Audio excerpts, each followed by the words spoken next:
सुप्रभात। मैं जगेंद्र राणा। हर हाल में ईश्वर का शुक्रिया, यह हमारी आज की आध्यात्मिक चर्चा का विषय। हर हाल में ईश्वर का शुक्रिया। ईश्वर का शुक्रिया हर हाल में अदा करना चाहिए। जब इंसान सुखी जीवन व्यतीत करता है तब ईश्वर की ओर रुझान कम हो जाता है, किंतु जब उस पर कोई विपदा पड़ती है तब अक्सर उसका चित्त डांवाडोल होने लगता है। तो आवश्यकता तो यह है कि सुख और दुख दोनों में ही उसे परमपिता की याद बनाए रखें और उसका शुक्रिया अदा करते रहें। एक समय की बात है कि एक गरीब पति पत्नी थे। वे अकेले ही नियमित रूप से नमाज पढ़ते थे। गरीबी इतनी थी कि एक ही पवित्र कपड़ा पहनने को था। जब आदमी नमाज पढ़ता तो वो उसे पहन लेता और जब औरत नमाज पढ़ती तो वो उसे पहन लेती। इस तरह के वस्त्र से आदमी और औरत नमाज बारी से पढ़ते और ईश्वर का शुक्रिया अदा करते कि कितनी मेहरबानी तुमने हम पर बख्शी है कि हमें कम से कम एक वस्त्र तो मुहैया किया, जिससे तुम्हारी याद तो कर लेते हैं हम दोनों। एक दिन की बात, पत्नी नमाज में थी और किसी ने दरवाज़ा खटकाया। अंदर से कोई आवाज़ नहीं आई। दोबारा दरवाज़ा खटकाया, तब पत्नी नमाज अदा कर चुकी। जब पत्नी अब नमाज अदा कर चुकी तब आदमी वस्त्र पहनकर दरवाज़ा खोलने आया। मिलने आए हुए व्यक्ति ने कहा, बड़ी देर लगा दी दरवाज़ा खोलने में। पति महोदय ने फरमाया, भाई क्या करूं, गरीबी में ईश्वर ने एक ही वस्त्र मुहैया कराया हम दोनों के बीच। आपने जब दरवाज़ा खटकाया तब मेरी पत्नी वो वस्त्र पहने नमाज अदा कर रही थी। मैं कैसे दरवाज़ा खोलता।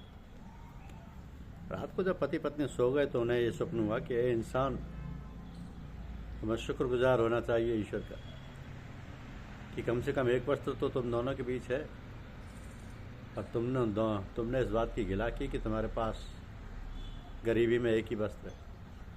हर हाल में उसका शुक्रिया अदा करना चाहिए। इस तरह नमाज अदा करने से क्या फ़ायदा। तुमने बात दूसरे से कहकर अपने दिल में खोट पैदा कर ली। सहसा स्वप्न टूट गया और आँख खुल गई और उन्होंने ईश्वर से माफ़ी मांगी अपने इस व्यवहार के लिए और हर हाल में खुश रहने का वादा किया। तो ऐसी रहनी सहनी चाहिए। ज़रा बर्दाश्त का मादा पैदा करना होना चाहिए अपने जीवन में। आजकल यदि किसी को ज़रा भी परेशानी होती है तो मुश्किल हो जाता है उसका जीवन। अपने बुजुर्गों की ओर देखें कि कितने कष्ट सहकर उन्होंने इस आध्यात्म विद्या का संचय किया है। हमारा भी यही धर्म बनता है कि उनके बतलाए हुए मार्ग का अनुसरण करें और अपने जीवन का उत्थान करें। अपने जीवन का उत्थान करें, क्योंकि जब हमारा मन कहीं और होता है तब आंखें खुली रहते हुए बाहरी वस्तु दिखाई नहीं देती। बात यह है कि मन के संयोग हुए बिना हमारी इंद्रियां बेकार रहती। मन क्या है? मन तो वासनाओं का पुतला, संकल्प विकल्प करने का साधन है। जब मन कहीं किसी इच्छा और विषय में लगा होता है तब वो हमारी बाह्य इंद्रियां कुछ काम नहीं कर सकती। जब मन का संकल्प होगा, इच्छा होगी, तभी सारी इंद्रियां काम करेंगी। तो हमारे अंदर चेतना काम करती है। जब तक चेतना का प्रसार शरीर में रहता है सभी अंग प्रत्यंग कार्यरत रहते हैं, तथा जहाँ जहाँ से चेतना सिमट जाती है अंग काम नहीं कर पाते। तो चेतना भी विद्युत शक्ति की तरह सर्वव्यापक है और सर्वव्यापक सत्ता को ही हम ईश्वर परमेश्वर कहते हैं। विद्युत शक्ति को प्रयोग में लाने के लिए पहले पावर हाउस बनाते हैं, फिर वहाँ से बिजली के तार स्थान स्थान पर पहुँचाते हैं। जिस स्थान पर कनेक्शन देते हैं वहाँ पर मीटर लगाते हैं। उस मीटर से भिन्न भिन्न स्थानों पर तार ले जाकर स्विच लगाते हैं। जब चाहे ऑफ करें, जब चाहे ऑन कर लें, तो ऑन ऑफ के स्विच हो जाते हैं। इसी प्रकार हमारे शरीर रूपी कारखाने में मन रूपी स्विच है। मन क्या है? सोचिए, जड़ चेतन ही ग्रंथि पर गई, जदपि मृषा छूटत कठ नहीं।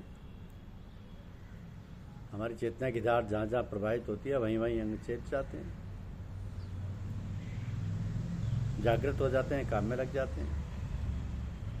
इस चेतना का संबंध मनी के द्वारा होता है। हमारी आत्मा चेतन, शरीर जड़ है।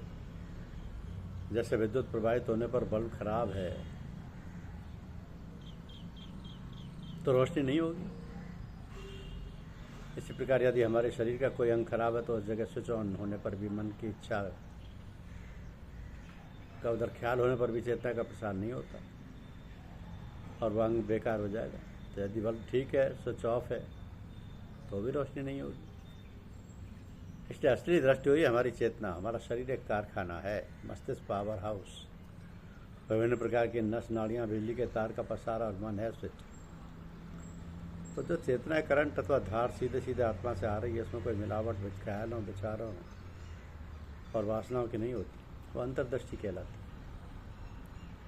दिव्य दृष्टि कहलाती है। जैसे यदि बल्ब रंगीन है तो प्रकाश भी रंगीन होगा, जैसे बल्ब का रंग होगा वैसा ही प्रकाश भी होगा। इसी प्रकार जिस तरह की हमारी वासना होंगी वैसी हमारी दृष्टि होगी। किंतु अंतर से जो दृष्टि आ रही है वह तो शुद्ध और अमलिन है, अथवा द्रव्य है, अथवा दिव्य है, पवित्र है, अमलिन। तो संसार के जो विषय काम, क्रोध, लोभ, मोह, मत्सर आदि है, इनका संयोग जब मन से होता है तब हमारा मन, हमारा संकल्प, हमारी इच्छाएं दूषित हो जाती हैं। इन काम, क्रोध आदिकों के अलग अलग रंग होते हैं और जब हमारी चेतना की धार चलती है तब ये रंग उसमें मिलकर हमारी वासना को दूषित कर देती है। इच्छा एवं वासना में बहुत अंतर है। इच्छा तो करंट है और वासना रंग है। तो इच्छा में जब वासना का रंग चढ़ जाता है तब वह मलिन हो जाती है और फिर उसी प्रकार की दृष्टि हो जाती है।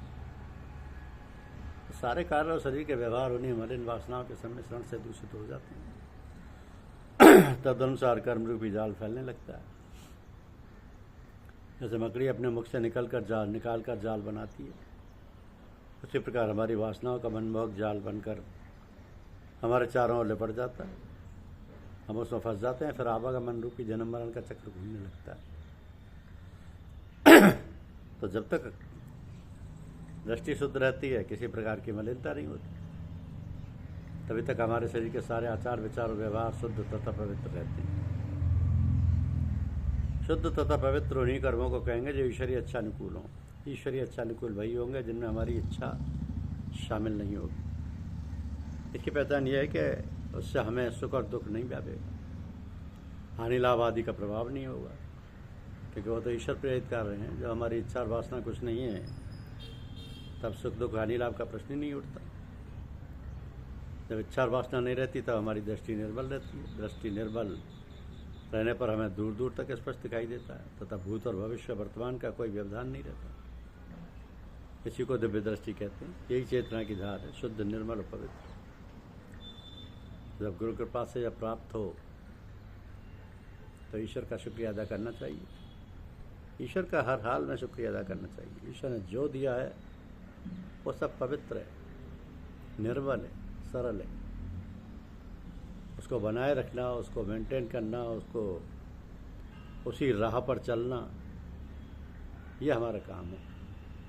ईश्वर तो सदैव हमारे साथ है। धन्यवाद। यूट्यूब चैनल को लाइक और सब्सक्राइब अवश्य कीजिए। शुक्रिया।